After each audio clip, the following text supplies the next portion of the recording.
शिव साधना के बारे में बताएं या फिर किसी अन्य साधना के बारे में बताएं, एक कमेंट या फिर बहुत सारे कमेंट। देखिए, जो इंसान परमार्थ के मार्ग पर चलता है या फिर जो इंसान सत्य मार्ग पर चलता है, वो इंसान साधनाएं नहीं करता, वो इंसान किसी भी तरह का कोई मंत्र भी जप नहीं करता, वो डायरेक्ट बोध वाली अवस्था में चलता है या फिर डायरेक्ट होने वाली अवस्था में वो चलता है। हालांकि ये लाइन मैंने आज बहुत आगे की बोल दी है, लेकिन जब आपका अंतकण इस लेवल का हो जाएगा तो एक दिन आप भी किसी भी तरह की कोई साधना नहीं करेंगे, किसी भी तरह का कोई मंत्र जप नहीं करेंगे, आप जिस भी वक्त चाहेंगे आप डायरेक्ट बोध वाली अवस्था में चले जाएंगे। और वैसे भी साधना के तो एंड में ना लिखा होता है, ये ना भी किसी खास कारण की वजह से लिखा होता है। इस विषय पर मैं फिर कभी चर्चा करूंगा। मैं अगर आपको अपनी बात बताऊं तो मैं हर रोज एक बार हनुमान चालीसा का पाठ करता हूं और हनुमान जी का एक मंत्र कुछ बार मानसिक तौर पर जप लेता हूं, लेकिन ज्यादातर मैं नाद ही सुनने में लगा रहता हूं। मैं चलते फिरते आजकल नाद ध्वनि ही सुनने में लगा रहता हूं। और नाद ध्वनि सुनने से या फिर अपनी सांसों को महसूस करने से या फिर अपनी सांसों पर ध्यान टिकाने से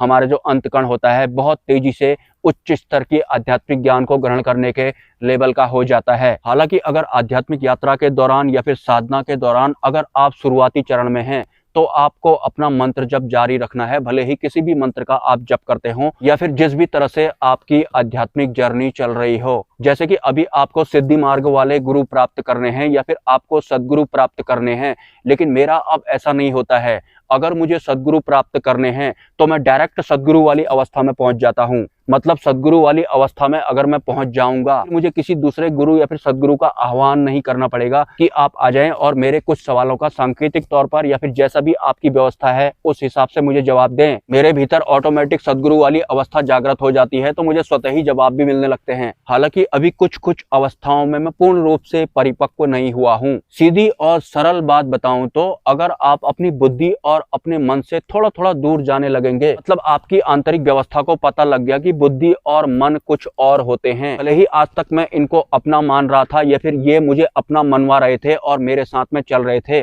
आपको थोड़ा थोड़ा इनका ज्ञान होने लगेगा तो जितने वक्त के लिए भी आपकी बुद्धि और आपका मन आपके आंतरिक व्यवस्था से दूर रहेगा, उस दौरान आप इस ब्रह्मांड के किसी भी तत्व की अवस्था में जा पाने के लायक हो जाएंगे। लेकिन सबसे पहले बुद्धि और मन के ऊपर काम करना पड़ता है। इसके लिए आप सांसों पर ध्यान भी टिका सकते हैं। सांसों पर अगर आप कंट्रोल कर लेते हैं तो आप अपने मन पर भी कंट्रोल कर सकते हैं, लेकिन हम अपने दिमाग से अपने मन पर कंट्रोल नहीं कर सकते, क्योंकि मन ने पहले से ही हमारे दिमाग को गुलाम बनाया होता है और हम इन दोनों के ही अकॉर्डिंग चल रहे होते हैं और इन दोनों को ही माया द्वारा चलाया जा रहा होता है। तो आपको जब इन बहुत सारी व्यवस्थाओं का, जो कि हमारे साथ मैं के रूप में चलती हैं और मैं के रूप में हमें महसूस भी करवा देती हैं, इनका बोध होने लगेगा, तो फिर आप भी दूसरी अवस्था में जाने के कैपेबल हो जाएंगे। शुरुआत में इसमें आपको काफी अनकंफर्टेबल फील होगा, कैसे मैं अपनी बुद्धि को हटाकर या फिर अपने मन को हटाकर कुछ सोच सकता हूं या फिर समझ सकता हूं, क्योंकि हमें आज तक सिखाया ही ऐसा गया है कि बुद्धि और मन है और उसके हिसाब से हमको जीना है, और हम जी भी रहे होते हैं। हमें लगता है कि इसके अलावा कोई और व्यवस्था होती ही नहीं होगी, इसके अलावा तो पूरा ब्रह्मांड होता है, ये तो कुछ भी नहीं है। इन दोनों से आपको ऊपर उठना है, संसार से आपको ऊपर उठना है। इस संसार के बारे में जो भी आपको समझाया गया है उसको जानने के लिए हमारे मन में विचार आया था और उसके बाद हमारे बौद्धिक बल द्वारा हमें समझाया गया था और हमने मान भी लिया। बुद्धि और मन हमें बड़ी आसानी से मनवा भी देते हैं और हम सोचते भी नहीं है कि जो भी मैंने माना है या फिर जो भी मैंने समझा है वो मैंने किसी और की वजह से समझा है। हमें ऐसा लग रहा होता है कि मेरी बुद्धि ने मुझे बताया है, या फिर इस तरह का कोई विचार भी हमारे अंदर नहीं चलेगा कि जो मेरा ये बौद्धिक बल है ये तो कोई और व्यवस्था है, या फिर जो मन है वो तो कोई और व्यवस्था है। हम आंख बंद करके इनके हिसाब से पूरी जिंदगी चलते रहते हैं, और जब हमें पता लगता है कि इस भौतिक संसार से या फिर इस शरीर से अगर हमें ऊपर उठना है, मोक्ष मार्ग पर अगर चलना है, परमार्थ के मार्ग पर अगर चलना है, ब्रह्म स्वरूप अगर हमें दोबारा से होना है, सबसे पहले हमें अपनी बुद्धि और मन पर कंट्रोल करना आना चाहिए या फिर इनसे डिटैच होना आना चाहिए। हालांकि मन पर कंट्रोल करने की एक और व्यवस्था हमारे शरीर में पहले से ही है,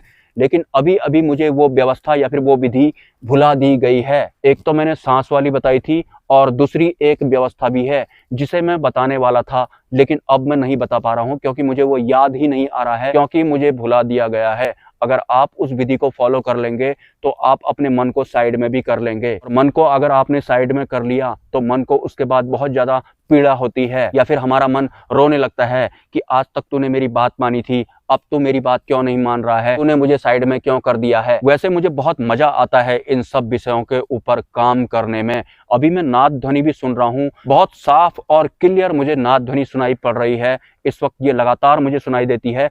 और अगर मैं ज्यादा देर इस पर ध्यान केंद्रित करता हूं तो फिर इसका जो वॉल्यूम होता है वो भी इंक्रीज होते रहता है, भले ही मैं ट्रैफिक के बीच में ही क्यों ना हूं। अरे हाँ, याद आया, नाद ध्वनि अगर आप सुनते हैं तो भी आप अपने मन पर कंट्रोल कर सकते हैं। मतलब आप कुछ समय के लिए निरंतर नाद ध्वनि पर अगर ध्यान टिकाते हैं, धीरे धीरे जो हमारा मन होता है वो डिटैच होने लगता है। मतलब हम अपनी मन की सत्ता से या फिर अपनी बौद्धिक बल की सत्ता से दूर होने लगते हैं, और उस दौरान हमारी व्यवस्था में कई तरह के बदलाव भी होते हैं। वैसे दाहिने कान में ये जो ध्वनि हमें सुनाई पड़ती है, इसमें हमारी मृत्यु का एक बहुत बड़ा रहस्य भी छुपा होता है। खैर, उसे जानकर भी आप क्या करोगे। और हाँ, सत्संग सुनने से या फिर उच्च स्तरीय संतों की वाणियां सुनने से भी हमें मन का बोध होने लगता है कि ये कोई अलग सत्ता है। लेकिन संतों के प्रवचन या फिर बाहरी तत्वों के प्रवचन आपको ऐसे नहीं सुनने हैं कि ये सब सुनकर मुझे इस ब्रह्मांड का ज्ञान होगा।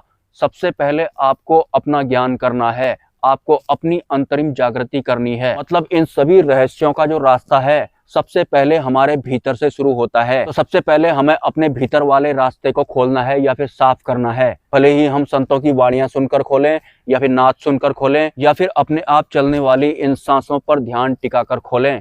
एनीवे, समय की कमी होने की वजह से मैं स्पॉन्सरशिप के ऊपर भी काम नहीं कर पाता हूं, क्योंकि उनके लिए मुझे वीडियो बनाना पड़ता है और मेरे पास इतना वक्त होता ही नहीं है। जैसा कि मैं अपने बहुत सारे वीडियोज में बता चुका हूं कि मेरे पास इतना वक्त भी नहीं होता है कि मैं व्हाट्सएप ग्रुप हैंडल कर पाऊं, और वैसे भी जो एक साधक होता है उसका समय बहुत तेजी से गुजर रहा होता है। तो बहुत बड़ी बड़ी स्पॉन्सरशिप जिनसे कि मेरी धन संबंधी परेशानियां दूर हो जाएंगी, मैं उनके लिए तक वीडियो नहीं बना सकता हूं। आप देख सकते हैं किस हिसाब से पैसा मिलेगा अगर मैं इनके लिए काम करना शुरू कर देता हूं, लेकिन मैं ऐसा नहीं कर पा रहा हूं पिछले 1-1.5 साल से। तो ये सब भी ऐसे के ऐसे ही रहता है। लेकिन जब भी मुझे धन संबंधित परेशानियां होती हैं तो फिर मैं एक आध बार किसी से बोल देता हूं, जो करने वाला होता है वो कर देता है।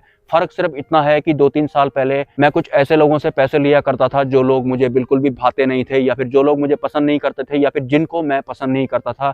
लेकिन आजकल थोड़ा बदल गया है, माया की वजह से या फिर माता पराशक्ति की वजह से। मिलते हैं नेक्स्ट वीडियो में। नमस्कार। यस, कान कटा है बंदर का।